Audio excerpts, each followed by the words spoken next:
Buenas tardes, buenas noches a todos. Un gusto estar aquí con todos vosotros otro viernes para seguir estudiando las Escrituras y en este caso Levítico capítulo 5. En cuanto a tu pregunta, Marcos, en cuanto a cómo funciona hoy el tema que tenemos en el primer versículo de este capítulo, lo que nos dice el texto es lo siguiente. Dice, y un alma que pecará por haber sido llamado a testificar, él fue testigo, o vio o conoció, ¿no? Por lo tanto, un testigo ocular o un testigo que sabe de los hechos. Si no lo manifiesta, dice que llevará su iniquidad. Aquí no se emplea la palabra pecado, se emplea la palabra iniquidad, que es abón, y no es la marca de cosméticos. Entonces, ¿hoy funciona esto? Sí. De hecho, es delito. Tú puedes convertirte en cómplice de los acontecimientos si no lo denuncias. ¿Sí? Por callar ante un delito, eso es delito, está penado por ley. Así que la Torá es vigente y es vigente en los códigos penales de distintos países. Bien, entonces, en un caso de un juicio, cuando a uno lo llaman a declarar, ¿por qué ha sido testigo? Otra cosa que no ha visto, no sabe, no puede opinar, no puede decir opinar, no puede dar testimonio, sería la palabra exacta. Ahora, si tú has visto y tú sabes lo que ha pasado y lo sabes bien, entonces es un deber. En la calle pasaría lo mismo, solamente que no a un nivel judicial, evidentemente, pero suele ocurrir más al revés. Suele ocurrir más bien que no hemos visto y no sabemos, pero testificamos de lo que no hemos visto y de lo que no sabemos, ¿no? Entonces, eso es un falso testimonio. Entonces, eso tendría otro curso.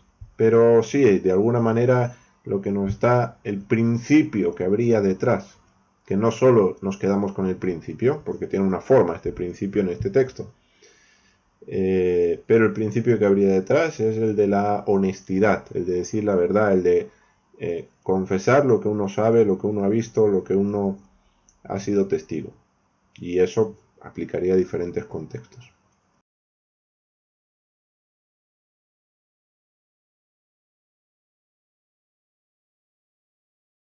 Primero dice, para aclarar el texto, dice, sea cadáver de vida, de animal, cualquiera. Y luego como que de alguna manera especifica y dice literalmente cadáver de cuadrúpedo inmundo o cadáver de reptil inmundo. Eso es lo que dice específicamente. En donde pone bestia, dice que hubiera tocado cualquier cosa inmunda, sea cadáver de bestia. Allí lo que literalmente tenemos sería en cadáver de un viviente inmundo, de un animal inmundo, de manera genérica. Vale. Luego, cuando dice en cadáver de animal, allí la palabra no es animal, sino que es behemá, y behemá en hebreo es cualquier animal que anda en cuatro patas, erguido, levantado del suelo. Es decir, que no arrastra su vientre por el suelo al andar. Eso es un cuadrúpedo. Entonces puede ser una vaca no es inmunda, pero puede ser un tigre, puede ser un rinoceronte, puede ser cualquier animal, ¿sí?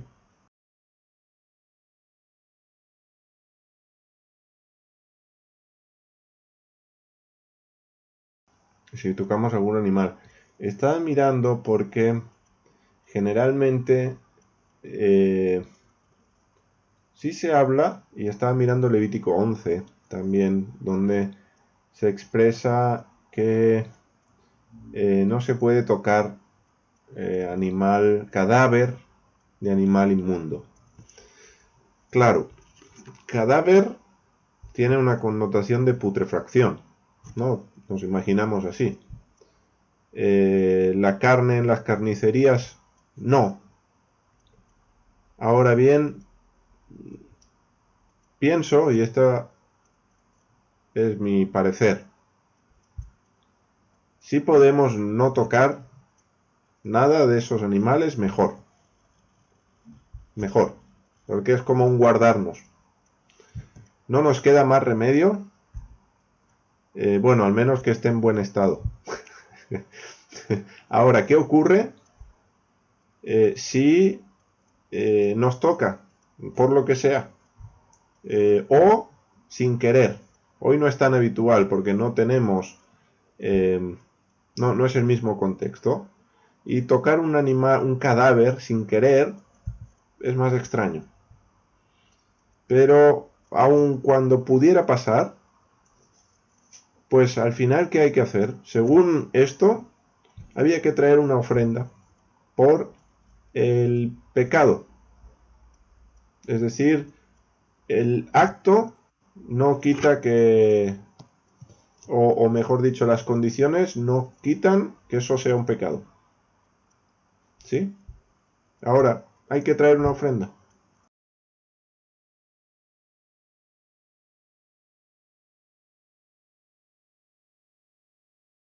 Algo que seguro es inmundicia de hombre son las heces.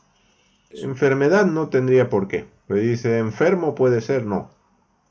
De hecho, y esto lo trabajaremos también en Levítico más adelante, en otros capítulos, pero no todas las enfermedades tornaban a la persona inmunda. Entonces, una cosa es estar enfermo y la otra es ser inmundo o impuro. Tenemos que tener claro, porque para nosotros algo inmundo, para la mayoría de la gente dices, es inmundo, es como que es sucio, es que falta higiene, es que es desagradable, eso es inmundo de manera general, a la calle. Pues sí, sales a la calle y la idea que sobrevuela sobre la palabra inmundicia es esto. Ahora bien, inmundicia tiene que ver con el reino de Dios y el reino de la muerte, o el reino de la oscuridad. Lo inmundo no puede entrar en el reino de Dios, en el ámbito de Dios, en la casa de Dios, en el templo, en el santuario. Entonces, desde el punto de vista bíblico, desde el punto de vista que estamos trabajando, que estamos abordando, la inmundicia es todo aquello que es incompatible con la santidad. Bien, no incompatible solamente con la suciedad o la enfermedad. No, uno puede estar enfermo y no estar inmundo. Pero uno puede estar enfermo y estar inmundo. Por ejemplo, con determinadas cuestiones de la piel, enfermedades de la piel determinadas, las vamos a ver con lo que la Biblia llama lepra de manera genérica, esa persona sí estaba inmunda. Luego esa persona no puede acceder al templo. Una mujer con la menstruación está inmunda. ¿Eso significa que está sucia? No, significa que no puede acceder al templo. De hecho lo va a decir, no se pueden tocar las cosas santas. Entonces, fijaros, las cosas santas, ¿cómo se tocan? Con las manos limpias. ¿Pero las manos limpias qué es? ¿Porque yo me las lavé con agua y jabón en mi casa? No. Sino porque están purificadas según las leyes del templo. Recordemos que los sacerdotes tenían que lavarse en el quillor. Y ahí las manos están limpias. Pero tenía que ser con el quillor. ¿Que eso tiene una dimensión física de desinfección? Sí, también lo estamos diciendo, pero no solamente tenemos que pensar en ese ámbito físico de lo que a mí me parece desagradable, porque asociamos inmundicia a lo desagradable para nosotros. Entonces, tenemos que desconectar eso y conectar con santidad, con la pureza, con la casa de Dios, con las leyes del templo o del tabernáculo del Mishkan, que es las que tenemos aquí. Luego llegará al templo y se aplicarán igual. Bien, entonces, en ese sentido, no hay que pensar simplemente en enfermedad de una manera genérica, sino, lógico, cuando alguien está enfermo o ciertas enfermedades contagiosas hay que tomar precauciones. pero no es de lo que la Biblia está hablando aquí, en estos pasajes, ¿sí? Claro, pero básicamente, volvemos un punto al inicio. Sí, a un bebé hay que limpiarle la caca, claro. Pero, si yo después de limpiar la caca puedo ir al templo a ofrecer lo que a mí se me antoje, un holocausto, no. Tendría que pasar por una purificación.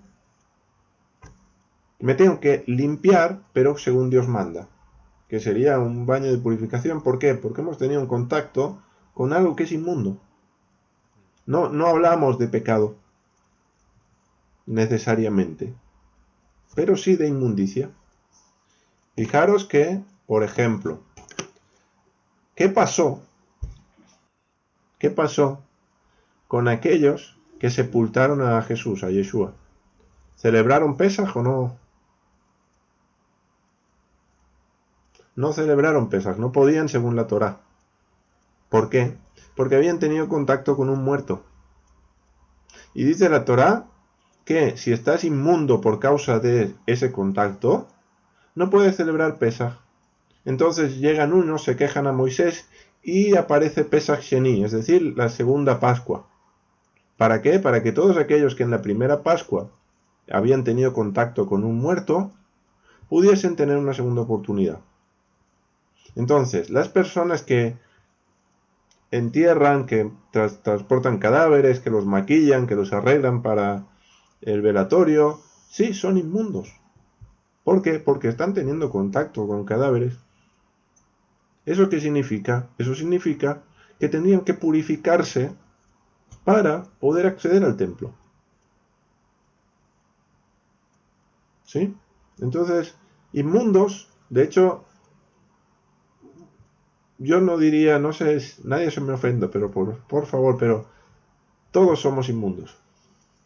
Porque todos de alguna manera u otra, cuando vayamos viendo las leyes que provocan inmundicia, nos vamos a dar cuenta que, y la Biblia nos habla, incluso en el llamado Nuevo Testamento, nos dice que nos limpiemos de toda inmundicia. Ahí no está, y hace diferencia entre pecado e inmundicia, incluso en el Nuevo Testamento. Entonces, ¿cómo uno se limpia de inmundicia? Con baños rituales, es decir, un bautismo, que diríamos hoy. Lo que pasa es que para nuestro contexto el bautismo es, en algunos contextos para los bebés, en otros para los adultos cuando toman la decisión de formar parte de una determinada religión, o para seguir a Yeshua y confesarse seguidores de Yeshua, ok. Pero el bautismo o la tevilá, como se dice en hebreo, la inmersión en una mikvé, en un bautisterio, en un espacio habilitado para ello, con aguas corrientes, ¿cuál es la finalidad de eso? Purificar la inmundicia. De hecho, el templo de Jerusalén tenía, por todas partes, encuentras que hay mikvé, en todas partes hay mikvé. Incluso hoy hay restos de arqueológicos de esa mikvé, de ese bautisterio que había alrededor del templo. ¿Por qué? Porque la gente que tenía que subir al templo tenía que subir purificada. Y uno podía haber tocado algo sin saber y estar inmundo. Entonces había que bautizarse, para decirlo así. Era algo más corriente de lo que es en nuestro contexto el bautismo. ¿Sí? Entonces, ¿hay una medida higiénica? Sí, claro, el agua limpia también. Entonces, ¿hay un principio de higiene? Sí, pero no solo se queda en la higiene. Se queda en una cuestión de santidad, de dejar atrás lo que tiene que ver con la muerte. Pero ya nos daremos cuenta que todos estos elementos tienen que ver con muerte. Y la muerte y la casa de Dios son incompatibles.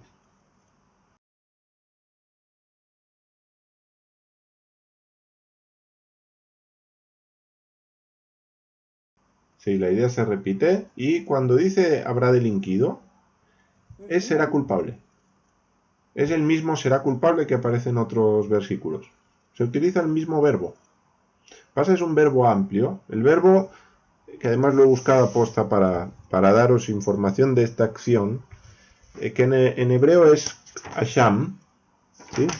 Por si os sirve, tiene que ver con ser el delinquido, habrá delinquido, dice ser culpable, reo, responsable, pagar, expiar la culpa, porque también tiene que ver con qué hacer con eso.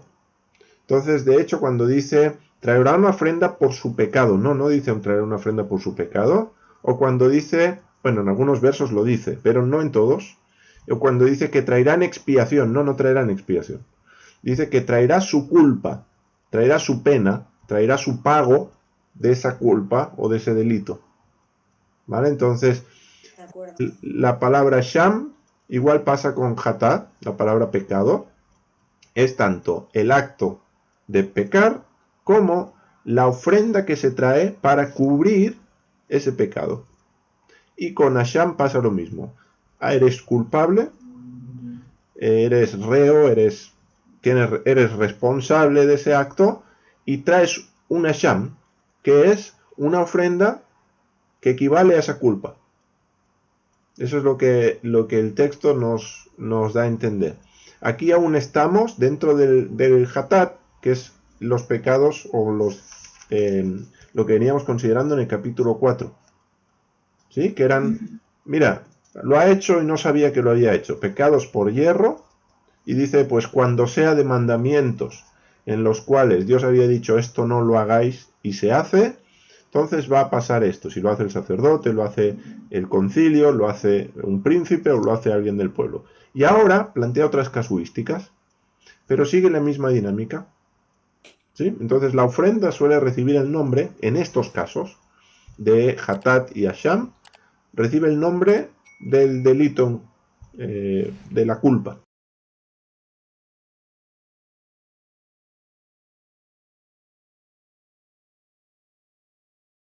Aquí no es un juramento en falso, sino es un juramento a la ligera, que casi es distinto, porque con un juramento en falso hay esa intención de el engaño, una expresión habitual de lo que sería jurar a la ligera para mal. Me las pagará. De alguna manera, tú estás profiriendo para mal algo.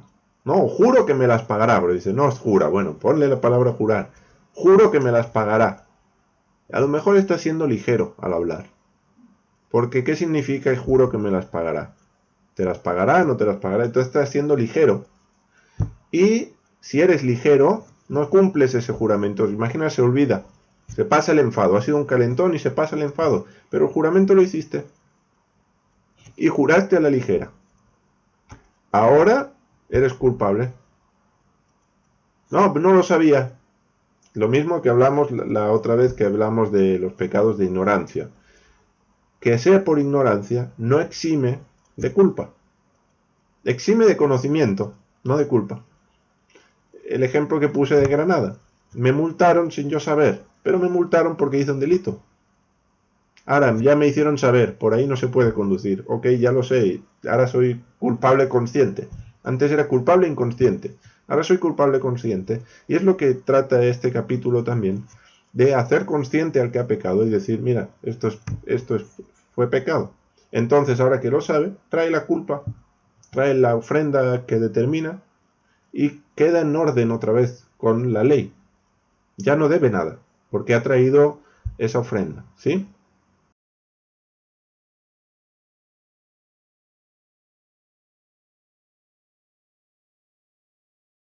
Sí, tal cual.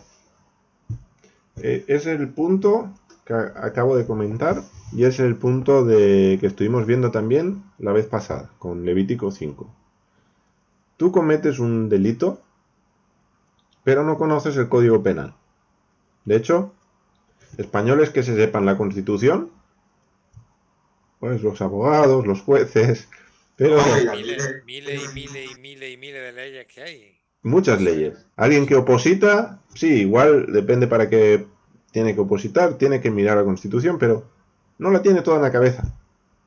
No la sabe entera. Es decir, de memoria te puede citar, no, algunas leyes se le han quedado, pero todo es imposible. Igual la Biblia, igual este Código Penal, la Torá. Entonces, ¿qué ocurre si yo transgredo una ley de mi país? Soy culpable. Ah, pero no lo sabía. Bueno, usted no lo sabía, pero transgredió esta ley. Y son de multa 200 euros. O esto tiene una pena de cárcel. Ah, pero yo no lo sabía. Sí, pero es un delito. Entonces, con la Biblia o con las leyes de Dios pasa lo mismo. El hecho de que se transgredan sin saber o se transgredan sin creer en Dios. Porque dice, no, ya me no creo en Dios, me da igual. Eso no quita que no sea un pecado.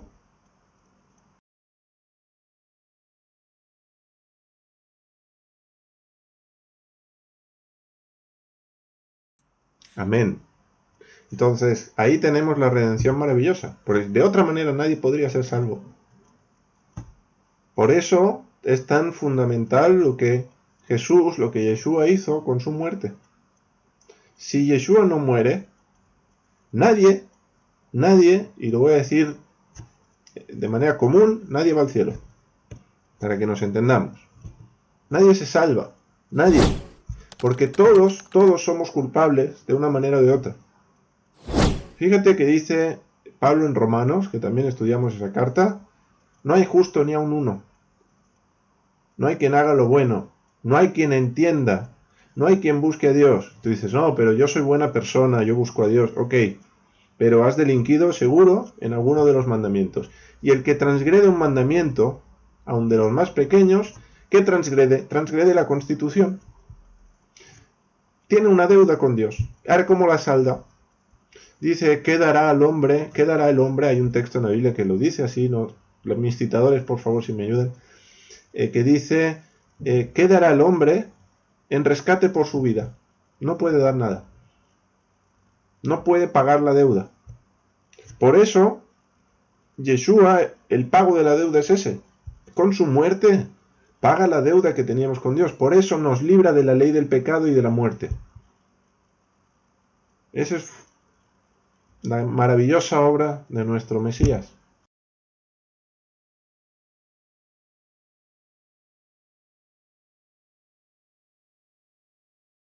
Sí, hay textos donde dice confesaos los unos a los otros vuestras ofensas.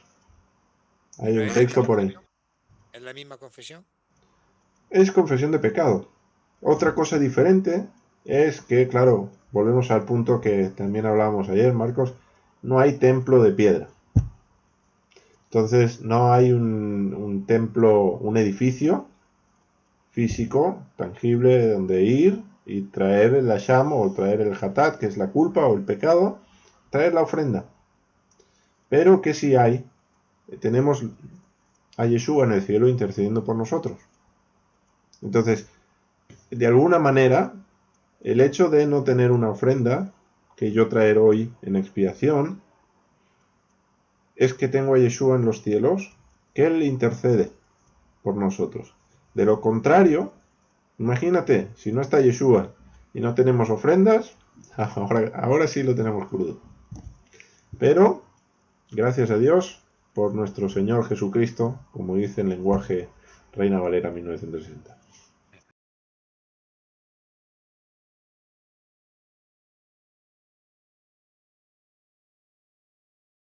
Tienes que tener. No, Dios provee, ¿no? sí, no había medida inferior que esta medida de la harina. Y se pone esta harina, y lo habíamos hablado eh, con el holocausto, ¿era? ¿Hola? No, hola, era con el ave, y luego minja, que era la de grano.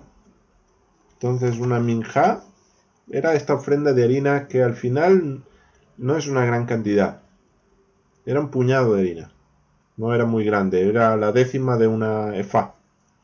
Entonces no era mucha cantidad de harina y era el mínimo, ya menos de eso no había. Entonces sí cometías un delito, pero tu poder adquisitivo no era tan elevado, esto mínimo era lo que había que traer. Ya podías pedir prestado y haz lo que quieras, pero trae eso. De lo contrario, no. En este contexto no se podía expiar.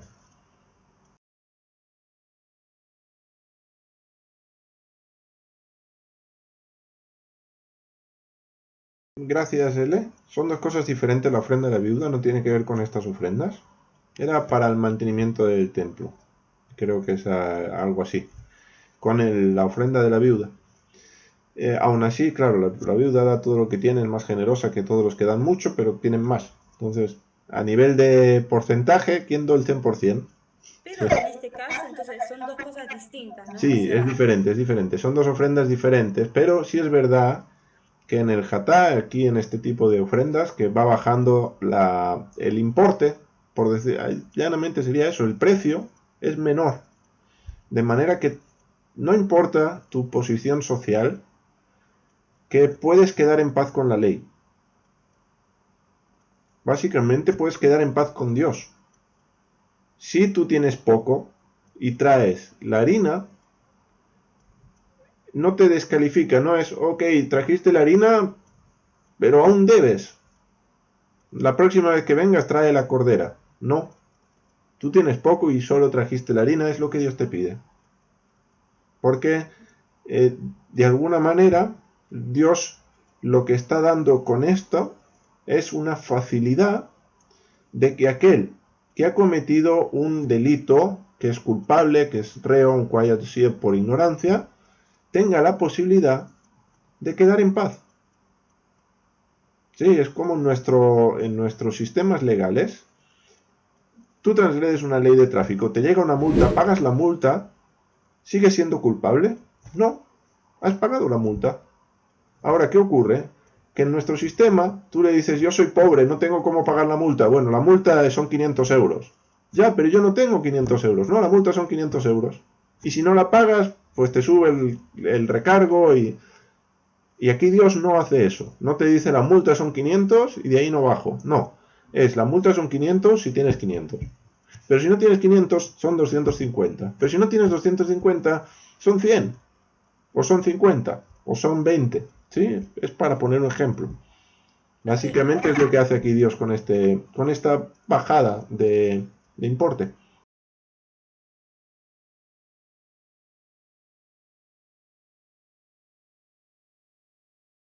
Haces un voto, por ejemplo, y pagaré tanto al Señor.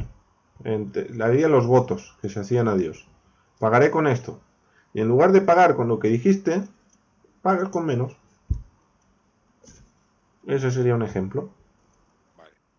¿Sí? Entonces, has defraudado, que ahí la palabra defraudar, volvemos a lo mismo. La palabra es, aquí en el 16 dice, y lo que pecó, Jatá, de la santidad, de las cosas santas, pagará.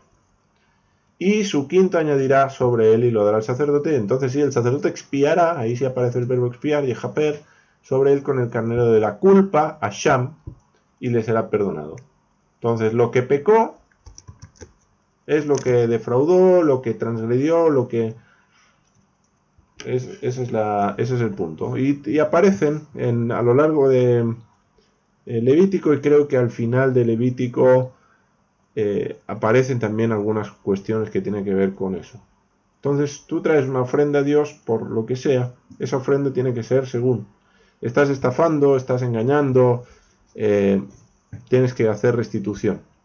Sí, aquí se incorpora, creo que es la primera vez que aparece, lo del añadir una quinta parte. Sí, creo que en Éxodo, también cuando tú robabas, se establece con el robo, principalmente. No sé si exclusivamente, pero con el robo, también a una persona. Si tú le robas algo a una persona, tenías que devolverle lo robado y añadirle un quinto. En algunos casos. En otros casos era otra proporción. Depende del delito. Pero sí había una restitución.